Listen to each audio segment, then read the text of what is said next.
ഇന്ന് നല്ല മഴയുള്ള ദിവസമാണ്. നമുക്ക് പഴംപൊരിയും ബീഫിന് പകരം മട്ടൺ റോസ്റ്റും കഴിക്കാം.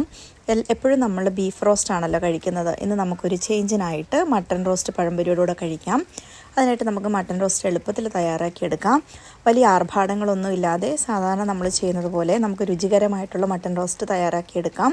ഇഞ്ചി, വെളുത്തുള്ളി, സവോള, പച്ചമുളക്, ചെറുഉള്ളി, അതുപോലെ കറിവേപ്പില എല്ലാം കൂടെ വഴറ്റിയെടുത്തതിന് ശേഷം മുളക് പൊടി, മല്ലിപ്പൊടി, കുറച്ച് കുരുമുളക് പൊടി, മഞ്ഞൾപ്പൊടി എല്ലാം കൂടിയിട്ട് വഴറ്റി നല്ലപോലെ വഴറ്റിയെടുത്തതിന് ശേഷം നമ്മൾ വേവിച്ച് വെച്ചിരിക്കുന്ന മട്ടനിൽ കുറച്ച് വെള്ളം ഒഴിച്ച് അതൊന്ന് നല്ലപോലെ കുറുക്കിയെടുക്കാം.